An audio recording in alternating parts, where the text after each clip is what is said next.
እንግዲህ ድግምት በራሱ የምትፈልገውን ነገር ደጋግመህ መጥራት ማለት ሰውየውን አንድን ሰው ለመጉዳት ከተፈለገ አጋንንቶችንም ይላል እነዛን ልቡሳነ ሥጋ አጋንንቶችንም እየገዛቸው እንጨት ቆርጣቸው አምጡ ይላቸዋል። እንጨት ያመጣሉ። ድንጋይ ፈልጣቸው አምጡ ይላቸዋል። ይህ እንጨት ራሱ ከገነት የመጣ ወጫችን አይመለከትም። ሶሻል ሚዲያ ላይ ያየሁት ነው። ቃል ብቻ ተናገር ማስታወቂያ እየተናገረ እንደውም ራሱን ሐኪም ብለው ነው የሚጠራው። ሐኪም ተብለው ነው የሚጠሩት እና እኛና ሙስሊሞች ብለው እንደምሳሌ ያቀርባል። እኛ ከጥንት ጀምረን እንደዚህ አይነት ነገሮችን እንሰራለን እናውቃለን እያለ ሲናገር ሰማሁትና እውነትም በእስልምናም ዘንድ አይቻለው በኦርቶዶክስም ዘንድ አይቻለውና የባህል መድኃኒት ሰጪ ብለው የሚሰጡ ሰዎች አሉ። ባህል መድኃኒት ተብለው እና እስማቸውም ሐኪም ተብሎ ይቀይርላቸዋል። እንግዲህ ማን እንደሚቀይረው ባላውቅም እና በዚህ ዙሪያ እንድናወራ ፈለግኩኝ ዛሬ። አንተም ደግሞ በዛች ቤተክርስቲያን በነበርክበት ጊዜ እንዲህ አይነቱ ነገር ጋር ግንኙነት እንደነበረም አውቃለሁ። ስለዚህ እስኪ በዚህ ጉዳይ አብረን እንቆያለንና ስለዚህ የምትለውን ነገር ለመስማት እንዲሁም ደግሞ ለአድማጮቻችን ለተከታታዮቻችን ትምህርት ብናስጨብጥ ብዬ አሰብኩና ድግምት ምንድነው ወይም ጥንቆላ ምንድነው? እዚህ ላይ ዘርዝሯቸዋል። መተት ምንድነው? አስማት ምንድነው የሚለው ትንሽ ለአድማጮቻችን ብናካፍል። እሺ ያመሰግናለሁኝ። ድግምት ምንድነው ብለህ ከመጠየቅ በፊት ያነሳው የእግዚአብሔር ቃል አለ። ኦሪት ዘዳግም ምዕራፍ 18 እና 19 ምዕራፍ 19 ቁጥር 3 ጀምሮ የሚናገረው ምዕራፍ 18 አለ። በስፋት ስለ ድግምት፣ ስለ ጥንቆላ፣ ስለ ሙት አንሳቢ፣ በደንብ ስለ መናፍስት ጠሪ በደንብ አድርጎ ይናገራል ማለት ነው። እንግዲህ ድግምት ምንድነው ከተባለ በዚህ በቃል ውስጥ ራሱ ተገልጧል። አንዳንድ ሰዎች ድግምት ሲባል ድግምት እንዴት ይሰራል ብለው ሁሉ የሚሉ ሰዎች አሉ። ምን በዚህ ዘመን ደግሞ ድግምት አለ? ድግምት የለም የሚሉ አሉ። አንዳንድ ሰዎች ደግሞ እንዴ በድግምት ሞባይሌን ተቀምጬ ገንዘቤን ተቀምጬ ባንክ ቤት ወስዶኝ እንደዚህ አፍዞኝ አደንግዞኝ ገንዘቤን ተቀብሎ ምናምን የሚሉ ደግሞ አሉ፣ የሚጮሁ ደግሞ አሉ። እና ይህንን ቅድመ ጥንቃቄ እንዲያደርጉ የመናፍስቱን ዓለም ድብቅ ሚስጥር እንዲያውቁ ይረዳቸዋል ብዬ አስባለሁ። እንግዲህ ድግምት በራሱ ምንድን ነው? አንድን ነገር ደጋግሞ መጥራት ማለት ነው። አንድን የምትፈልገውን ነገር ደጋግመህ መጥራት ማለት ነው። ድግምት የሚለው ደገመ ከሚለው የግስ ቃል የወጣ ሲሆን መደጋገም ማለት ነው። እንግዲህ የሚደገመው ምንድን ነው ከተባለ ለምሳሌ በድግምት የሚጠነቁል ይላል አይደለ መጽሐፍ ቅዱስ የሚለው። በድግምት የሚጠነቁል ሲል በሰይጣን ጠንቅ የሚያደርግ ማለት ነው። በሰይጣን የሚያምንና ያንን ሰይጣን አምኖ ስሙን አምኖ በሰውየው ላይ መደጋገም መጥራት ማለት ነው። መሟረት ማለት ነው። አያለ ስለዚህ ድግምቱ ምንድን ነው ከተባለ የሰይጣን ስም ነው። ቃል ኪዳን ከገባው ከዛ ከመናፍስቱ ጋራ የሚያደርገው ግንኙነት አለ። ሰውየውን አንድን ሰው ለመጉዳት ከተፈለገ የእንተናን እንደዚህ አድርግልኝ ብሎ ድግምቱን ማንም የማያውቀውን ድግምት ይደግምበታል ማለት ነው። ለምሳሌ እዚህ ጋር አንድ መጽሐፍ አለች። እሷን ትልል በላት ጠቅላላ ይቺ ድግምት ነች። በምን ድግምት እንዳወራት በቆዳ የተጻፈ ነው መጽሐፉ። ብራና ነች። በብራና የተጻፈች ነች። የጥንት የንጉሥ ተክለ ሃይማኖት መጽሐፍ ነች። አሁን ይቺ መጽሐፍ በጣም ተፈላጊ የድግምት መጽሐፍ ነች። ብዙ ሊቃውንቶች የሚፈልጓት የድግምት መጽሐፍ ነች ማለት ነው። አሁን በምን ድግምት ሐሳብ እንድንነጋገር ፈልገሃል አንተ? ለምሳሌ እኔ አሁን ወደ እሱ ከመምጣቴ በፊት በራሱ ድግምት ምንድነው የሚለውን አሁን አንተ ተናግረዋል። በድግምት የሚጠነቁል ብለሃል። ይሄ ማለት እየደጋገሙ በአንድ ሰው ላይ ጠንቅን መጥራት ነው የሚለውን ተርጉማ ይልኛል። ግን ወደሱ ከመምጣታችን በፊት አሁን እዚህ ላይ በዝርዝር ያስቀምጣል። መተተኛ ይላል። መተትና ድግምት ይለያያሉ። ሌላ ደግሞ መናፍስት የሚጠራ ይላል። እነዚህ ላይ ትንሽ እንደላቸው ፈልግ እነሱን ሙታን ሳቢ ይኸውልህ መናፍስትን የሚጠራ እንደገና ደግሞ ሙታን ሳቢ አያው ለምሳሌ ድግምቱ ነው ይሄን የሚያደርገው። ድግምቱ የሚደገመው የድግምት አይነት ሙታንን ጠርተህ ማናገር ነው ወይ የምትፈልገው? ድግምቱ እኮ ልንደግመው ነው። አሁን ልንደግመው ነው ድግምቱን ስንደግመው ለምሳሌ አንተ ቅማትክን ድግምቱን እየደገምኩኝ ቅማትክን በአካል አመጣዋለሁ። የሞተውን ቅማትህን በአካል አመጣዋለሁ። ግን ድግምት ማምጣት ነው በሚል ይስተካከልልኝ። ምክንያቱም እዚህ ውስጥ የለንበትም። እሺ ቀጥል። አታጣመው ችግር የለውም። አሁን ብንደግመው አይመጣም። ግን እንዲገባቸው ቅማቴ ሊመጣ ሲቀመጣለሁ እንዴ ጫማዬ እስኪወድቅ ነው። እሺ ቀጥል። በነገራችን ላይ ይሄ ምን ተብሎ ይታወቃል? በአጠቃላይ ሰዎች ግልጽ እንዲሆንላቸው ምሳበ ምውታን ወምሳበ ቅዱሳን ተብሎ ይታወቃል። ይሄ ቅዱሳን የሚባሉት እነ ተክለ ሃይማኖት፣ እነ አርሴማ፣ እነ ክርስቶስ ሰምራ፣ እነ ጊዮርጊስ ምናምን የሞቱትን በአጠቃላይ ጎትቶ በድግምት ማምጣት ማለት ነው። ምሳበ ምውታን ደግሞ የሞቱ ሰዎችን ዘመዶችን ማንኛውንም ሰው ጠርቶ ማምጣት ማለት ነው። ለምሳሌ እዚህ ጋር ምሳበ ምውታን የሚለውን እንዴ ሲጀምር በስመ አብ ወወልድ ወመንፈስ ቅዱስ አሐዱ አምላክ ጸሎት በእንተ ምሳበ ምውታን ይልና ምውታን ንዑ ንዑ ንዑ ንዑ ንዑ እንዳይመጡ ይልና ከዛ በኋላ ይትርሃው መቃብራቲሆሙ ብሎ ከዛ ህቡ ስም ይለዋል። ህቡ ስም ይለዋል። ከዛሳ ህቡ ስሙን ሲጠራ እንደዚህ ነው የሚለው። ህቡ ስም ብሎ ይጠራና ኤሊፎሊ ሎን ሊን ላሙሊን ላማን ሊም ላምላዲሉል ይላል። ህቡ ስም ይሄን አሁን አንተ መድገም አትችልም። ይሄ አሁን ከባድ ነው። ወይ ትርሃው መቃብራቲሆሙ ለዝንቱ አስማት ይላል። ከዛሳ ለዝንቱ አስማት ይልና ቦል ዶጎ ዶጎ ዶጎ ዶጎ ዲጎጎ ዲግሮ ቦዶን ዶዶስ ዶስ ዶስ ዶስ ዶስ ቢፍ ሊዲሊ እንዲሊዱ እንዲሊዱ ዲንዲሉ ቲን ቲን ቲን ቲን ቲ ፒስ ቲን ቲን ቲ አየው። እንደዚህ አይነት ድግምት ነው የሚል ቀልድ ይመስላል። አሁን ሰው ይሄን ቢሰማ መርሚር ዩርግ ዲል ዊር ዲል ክብሪል ዲል ማር ዲል ዲል ሚትል ዲል አምቲንቲል ኡንቲ ብንጥንጥንጥል ዝቅርል ጥንጥል ብስጥንጥናኤል በአስማን ጣንጣንጣንጦል ጢንጢል ፊላንዱላዲ ላቡላዲ ላቢላ ጂላ ይልና በጣም ብዙ ነው። ከዛ በዚህ አስማት ተንስኡ ምውታን ይላል። ከዛ ስማቸውን ነው የሚጠራው የሞተው ቅማትን ስም ያስገባል እዚህ ላይ። ከዛ ኢያኤል አፍራኤል አፍራፋፋፋኤል ጁራኤል ጅራራራራኤል ዩድናኤል አልቃቃቃቃኤል ዝራኤል ዝምድድድዳኤል ፊላኤል ፊልዲሊዲላኤል አላኤል ክርድንድንድንድላኤል ዩዳኤል ቡድንድንድንድናኤል አናንኤል አዛርኤል ቢልድንድንድናኤል አግሪድንድንድንድናኤል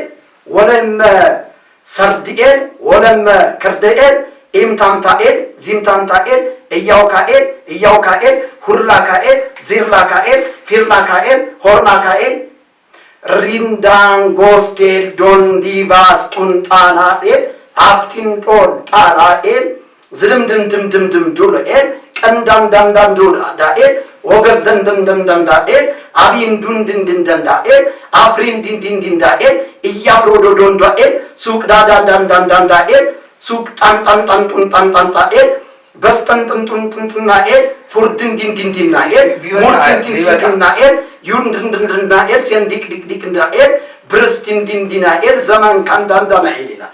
ይህንን ድገም ይላል። ብዙ ነው። ይህንን በጣም ብዙ ድግምት ነው። ድግምቱን ከደገምክ በኋላ የሰውየውን ስም ትጠራና ከዛ 99 ሰንደል ትወክላለህ። ያለዚህ እኮ አይመጣም 99 ሰንደል። አዎ 99 ቢሆንስ ወይ ደግሞ 90 አይሆንም።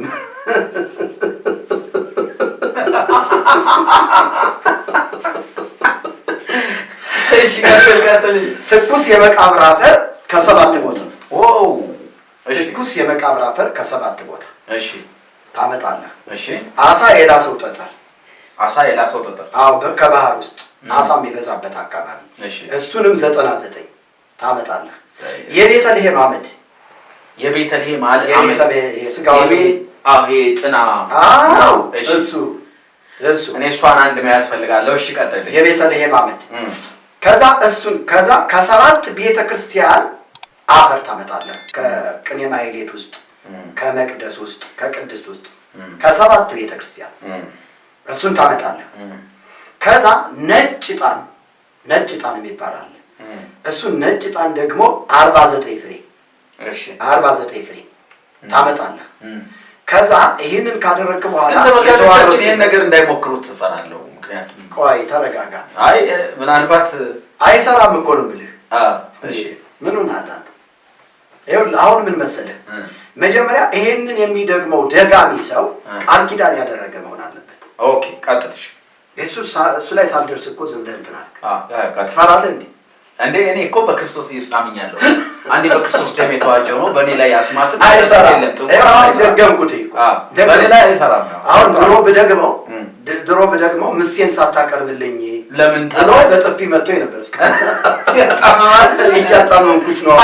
አንደኛ ገር ነበር አንዱ በርጌታ በጥፊ አራት መጥቶ ሲጠለቁል አራታው ሰው ማትጥራ ሞቷል። ፊቱ በዚህ በኩል የነበረ እንደዛ ታሞታል። በርጌታ ወጣው ላይ የታስዩ በጥፊ ያጋጨዋል። ለምን እንደሆነ ታውቃለህ? ወደ ጀርባው ይኸውልህ ገቢሩን ስላላቀረበን ምሱም ስላላቀረበለት አሁን እኛ በክርስቶስ አዲስ ፍጥረት ነን። አሜን። አዲስ ፍጥረት ስለሆን ድግምቱን ብንደግመው ስሙን በዚህ ላይ ቦታ ብንጠራው በእኛ ላይ ስልጣን ስለሌለው ወደኛ መምጣት አይችልም። አቅመ ቢስ ነው። አሁን እነዚህ ቃል ኪዳን ያደረጉ ሰዎች ምንድነው የሚያደርጉ ካልክ ድግምቱን ከመድገማቸው በፊት የሚያቀርቡት ነገር አለ። እና አረቂ ይቀርባሉ፣ ሳር ይቀርባል፣ ጠጀ ሳር ይቀርባል፣ ትኩስ ጠላ ይቀርባል፣ ወዘተርፈ በጣም ብዙ ኮተት ነው ያለው። እሱን ሁሉ ለመናገር ምንም አያስፈልግም።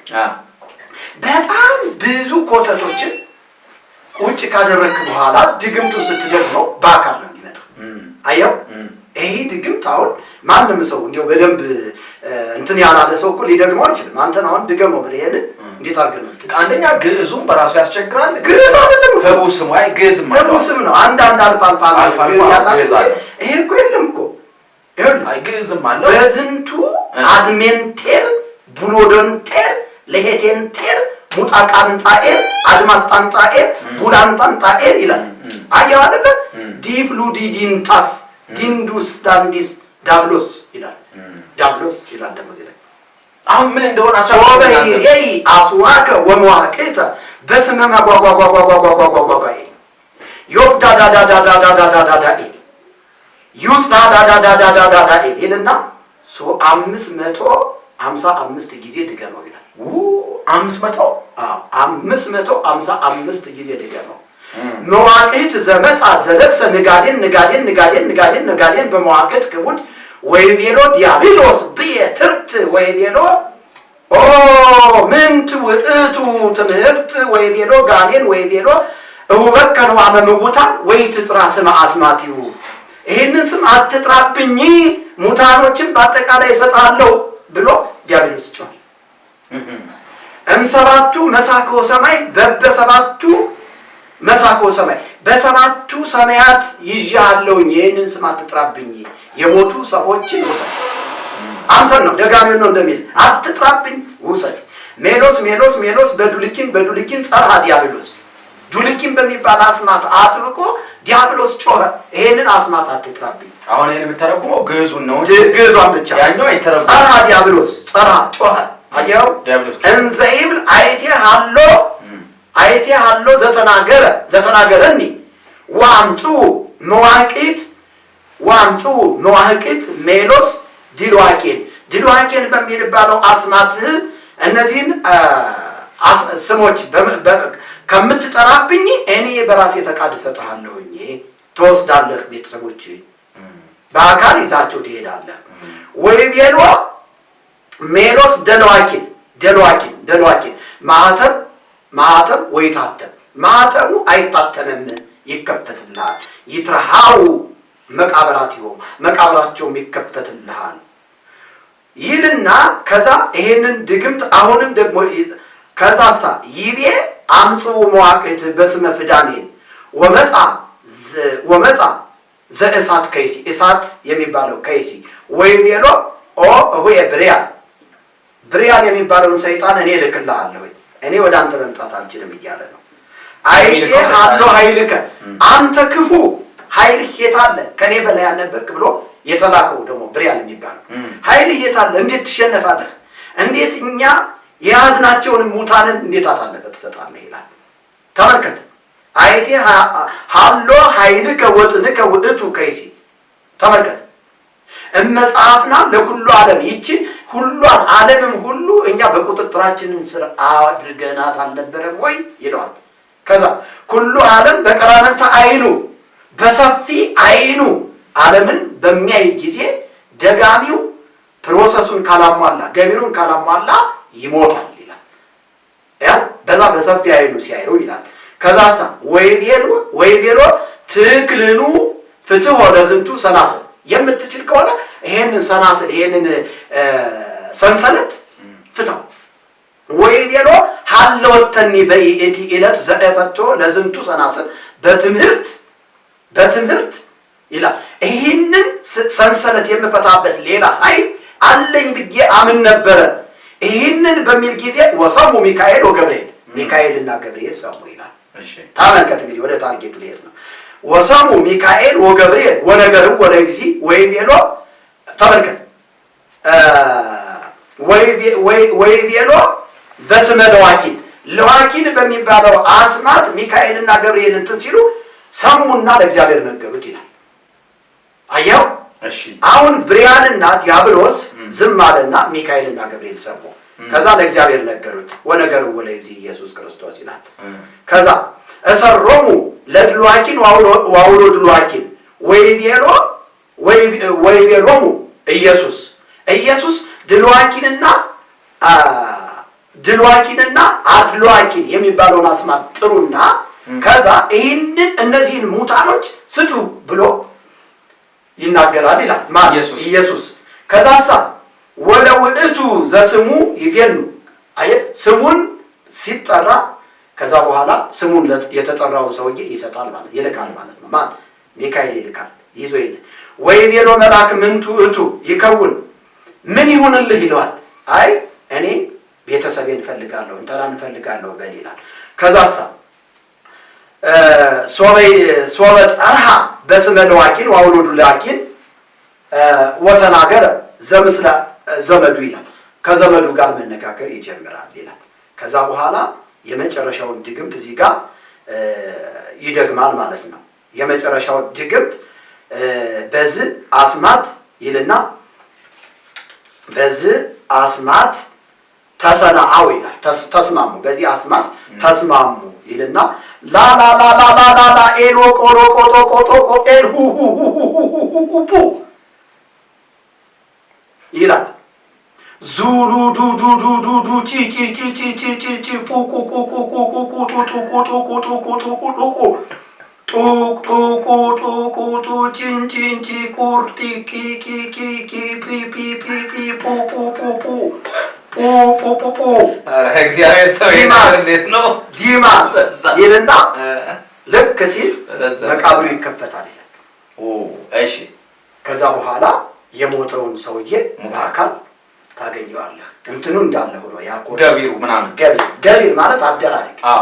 ያ ነገር ካልተደረገ ግን አንድ ሰው በድፍረት ይሄንን ድግምት እደግማለሁ ብሎ ቢደግም አፍንጫውን ያወልቅለታል፣ ያጨማድደዋል። እንደዛ ማርኬት ነው ከዛ እንትን እያለ ነው ሸርተት ይዞት ነው እዚያ ምስክር መንዳት ሞክሯል። ወደ ጀርባ ያዞርለት ሞክሯል። አሁን ዘዳግም ላይ ለሙሴ ምንድን ነው ያለው? ሙታን ሳቢ መናፍስት ጠሪ በአንተ መካከል አይገኝ። እንደዚህ አይነት ሰው በመካከል አይገኝ። ሙታን ጠሪ ማለት አሁን ያልከው ልቀቁልኝ ምናምን ብለህ እየሳብክ አሁን መጽሐፍ ቅዱስ ላይ ባይጻፍ ይሄን ነገር ሰዎች አያምኑም ነበር። መጽሐፍ ቅዱስ ግን ሙታን ሳቢ እንዳለ መናፍስት ጠሪ እንዳለ መናፍስት ጠሪ ማለት የመንፈሶች ናቸው። መንፈሶች ናቸው። ያለቀው ቅድም ለምሳሌ ዲያብሎስ ምናምን ብሪያ ያልከው ምናምን ባሉ ተዋረዳላችሁ። ያው ኤፌሶንም እኮ አስቀምጦ ስማቸውን ምናምን ስትጠራለት ከዛ በኋላ በቃ አሁን ሙታን ሳቢ ልዩነቱ በደንብ ስለበራልኝ ነው። ሙታን ሳቢ የሞተውን ሰው እንደዚህ አድርጌታለሁ።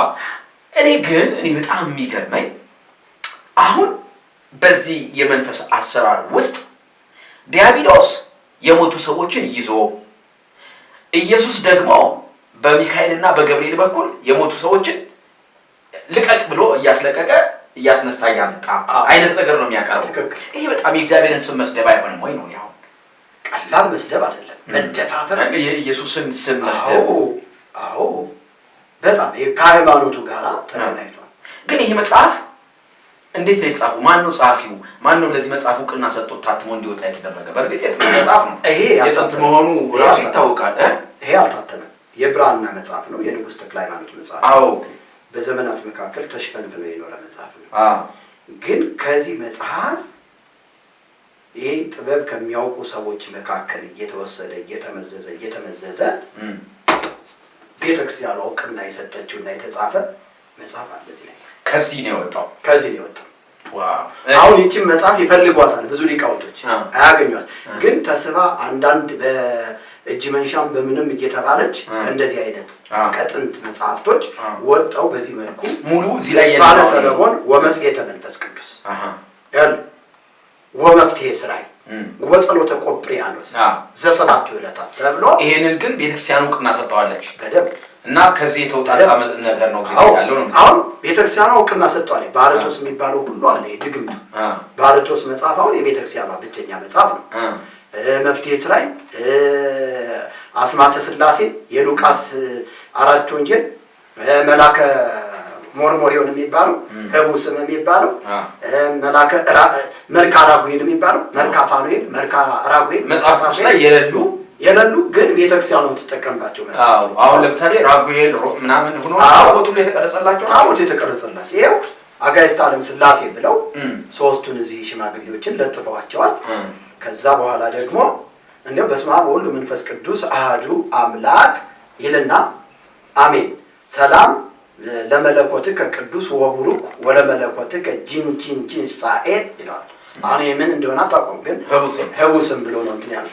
ከዛስ እዚህ ጋር በአጠቃላይ እንትኖችን ታገኛለህ። ወደዛ እንመጣለን እና አንዳንድ ነገሮችን እናነሳለን። አሁን እዚህ ጋር ኡራኤል የሚባለው አለ በአሳ ይሄ እኮ በአሳ በኩል ጥንቆላ ሲሰራ ነበር። 80 ያህሉ መጽሐፍ ቅዱስ ላይም እኮ አለ። ኦኬ አለ 80 ላይ በአሳ ጥንቆላ ይሰራበት ነበር አለ። ቆይ እስኪ መርጌታ አሁን ያኛው የብራና መጽሐፉ አልታተመም። እዚህ ጋር የማርያም ፎቶ አለ። ቆይ እሱን ልጠይቅህ ነበር። ያኛው አልታተመም ብለኛል፣ ግን ከዛ ተውጣጦ እዚህ ላይ ገብቷል ነው። አሁን በሌላ በተዘዋዋሪ መንገድ ቤተክርስቲያኗ እውቅና ሰጥተዋለች ማለት ነው። እውቅና ሰጥተዋለች። ብዙ ጳጳሳቶች የሚደግሙት አሁን ደግሞ አንዱ ማስረጃ የማርያም መኖሩ። እኔ ያኛውም ራሱ ግዕዝ ቋንቋ ብቸኛ የቤተክርስቲያኗ ቋንቋ ነው። አሁን ከዚህ ከህቡ ስሙ ጋር ተሰባጥሮ የገባ እሱ በራሱ ያው ቤተክርስቲያኗ ወይ ማውገዝ ነበረባት። እንዲህ አይነት መጽሐፍቶችን እንዲያው በዚህች ሌሎችን በችኮላ አቃጠልኳቸው። ድሮ አንተ ተዋቸው ማስተማሪያ ይሆናሉ ስትል አቃጠልኳቸው ብዙ ብራናዎች። እኔ እኮ በዚህች ብራና መጽሐፍ ቤተ ክህነት ገብቻለሁ። ያለቀሱ አሉ ይህችን ብራና መጽሐፍ አይተው። እዚህ ጋር ይህችን መጽሐፍ የሸጠ የለወጠ እዚህ መጨረሻው ላይ ምን ይላል መሰለህ? የትውልድ ሐረጎችን ይናገርና ይህችን መጽሐፍ የሸጠ የለወጠ እውር ይውለድ፣ ጎባጣ ይውለድ፣ አይነ ስውር ይውለድ፣ ምናምን እያለ የእርግማን እንትን አስቀምጧል። ይሄ መጽሐፍ አሁን እኔ ብሸጠው በእርግጥም ይሄ እንትኑ አይሰራብኝም፣ ግን የማይጠቅም መጽሐፍ አልሸጥም። መጽሐፍ እየጻፍኩበት ነው። አሁን የጨለማው ዓለም ክብደት በብርሃን ፍንጣቂ የሚል መጽሐፍ አንተ ታውቃለህ፣ ጽፌ ጨርሼዋለሁ። ከዚህ ጋር በተገናኘ ጽፌበታለሁ። ምናልባትም እንደ ታሪክ ላስቀምጠው እችላለሁ። ያለዚያ ደግሞ መንፈስ ቅዱስ ደግሞ ከወቀሰኝ አላስፈላጊ ከሆነ መጽሐፍ ጽፌበት ስለጨረስኩ አቃጥለዋለሁ እንጂ የመጽሐፍ ሽጫ አልበለም። ምክንያቱም ሰውን ነው የምትገድለው ወዳለው ብለህ ሳይሆን ህዝብ የሚያጠፋ መጽሐፍ ህዝብ የሚያጠፋ ስለሆነ እኔ አሁን እነዚህ መርጌታ አሁን ቤተክርስቲያኗ በተዘዋዋሪ መንገድ እውቅና ሰጥቷለች። ይሄ ደግሞ የቤተክርስቲያኗ መጽሐፍ ሆኖ ቀርቧል። አሁን የጊዮርጊስ አካባቢ ባሉ የንዋየ ቅድሳት መጽሐፍ ቤት ታገኛለህ እና ቤተክርስቲያንም ድርሳነ ሰለሞን እኔ አሁን እንደዚህ አይነት የድግምት ስራዎች፣ የመተት ስራዎች፣ የጥንቆላ ስራዎች፣ ሙታን የሚስቡ መናፍስት የሚጠሩ ወይም ደግሞ ምይሳበ ቅዱሳን ብለው ወይ ደግሞ ምይሳበ ሙታን ያልከው ብለው ይሄንን የሚሰሩት አጠቃላይ በቤተክርስቲያን ዙሪያ ያሉ ሊቃውንት ነን የሚሉ ሰዎች ናቸው። በተለይ መርጌቶች አንዴው አሁን ሶሻል ሚዲያውን በጣም ያጥለቀለቀው መርጌታ ዳዊት የባህል ሕክምና፣ መርጌታ መላክ የባህል ምናምን፣ መርጌታ እንተና ቀጸላ የምናምን ምናምን ሌላ ጓደኛችን አይደለም መላክና ቀጸላ ወንድሞቻችን አይመለከትም። እኔ ሶሻል ሚዲያ ላይ ያየሁት ነው። ወንድሞች እነሱ የእግዚአብሔር ሰዎች ናቸው። ወደዛ እንዳይሄድብኝ ፈርቼ ነው። ግን ስላየሁ ነው መርጌታ መላክ፣ መርጌታ ዳዊት ምናምን የሚል የባህል ሕክምና ከዛ የምንሰጣቸው አገልግሎቶች ብለው አንደኛ፣ ሁለተኛ፣ ሶስተኛ፣ አራተኛ እያሉ ይዘረዝራሉ። እነዚህ ሰዎች በእውነት መርጌቶች ናቸው? የመጀመሪያ ጥያቄ ነው። በእውነት መርጌቶች ናቸው? መርጌቶች ናቸው። በነገራችን ላይ ከትምህርቱም ጋር አብሮ ይያያዛል። የእውቀት ጣራ በቤተክርስቲያኒቱ ትምህርት ሲሰጥ ራሱ በቃ ድጓውን፣ ጾመ ድጓውን፣ ቅኔውን ሁሉን ነገር ካጠናቀቁ በኋላ ይሄ ጥበብ ነው ተብሎ አሁን ይሄ ድርሳነ ሰለሞን ነው አይደለም?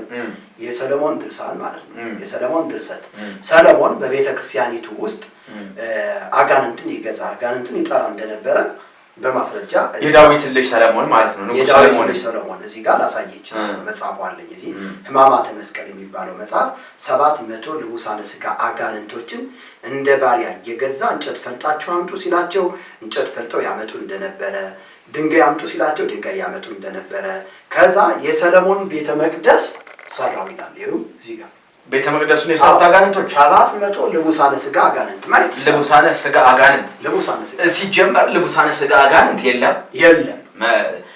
አጋንንት ብቸኛ መጽሐፍ ነው። አየው አይደለም? እንግዲህ ይሄንን ማየት ትችላለህ። ሰለሞን ቤተ መቅደስን ሲሰራ ይላል። ቤተ መቅደስን ሲሰራ እንደ ባሪያ የሚገዛቸው 700 ልቡሳነ ሥጋ አጋንንቶች ነበሩትና እንጨት ቆርጣቸው አምጡ ቢላቸው ሊቆርጧት ቢሄዱ አንድ እንጨት እንደ እሳት ፈጀቻቸው። እንዲህ ያለች እንጨት አግኝተን ልንቆርጣት ብንሄድ እንደ እሳት ፈጀችን አሉት። ሰው ሰዶ አስቆርጦ አስመጣው። መድረክ ቢያደርገው ረዘመ፣ መቃን ቢያደርገው አጠረ። እንዳይቆርጠው አሳዝኖት በአደባባይ አኑሮት ይኖር ነበረ። የኢትዮጵያ ንግስት ማክዳ የምትባል ዘንዶ ስታስገድል ደግሞ ቢነካት በእግሯ እንደ ፍየል ቀንድ ያለው ወጥቶባት ነበርና የሰለሞንን ጥበብ አይቼ እግሬን ተፈውሼ ልምጣ ብላ ብዙ ሰራዊት አስከትላ ወደ ኢየሩሳሌም ሄደች። ሆረት ንግስት አዜብ ከመትበራይ ጥበቢው ለሰለሞን እንዲል ይላል። አሁን ከአደባባዩ ድንኳን አስተክላ ስትኖር የንጉሱን ባለሟል ንገርልኝ አለችው። እርሱም የእግሯን መዘርዘር የመልኳን ማማር አይቶ ጃንሆይ ካንተ የማይመጣ የለም፣ መልኳ ያማረ እግሯ እንደ ፍየል ቀንድ የዞረ ሴት መጣለች አለው። ይህ ባይገኝባት ትቀጣለህ፣ እስኪ ጥራት ብሎ ስትገባ ያ ከአደባባዩ የወደቀ እንጨት ስትራመድ ቢነካት በእግሯ የነበረው ወደቀላት። ለገረዷም ይህንን ያዥው ብላ ገባች። ሰለሞንም ምን ብለህ ነበር? ንሳ ባለው ጥራ ብሎ ቢቆጣ ጃንሆይ አሁን ነበረብኝ ከደጅ የወደቀ እንጨት ቢነካኝ ወደቀልኝ፣ አሁንስ እንዲህ ያለውን ይጥሏልን ብላ እርሷ 1 ብር ለሰለሞን 1 ብር በ2 ብር ለበጡት።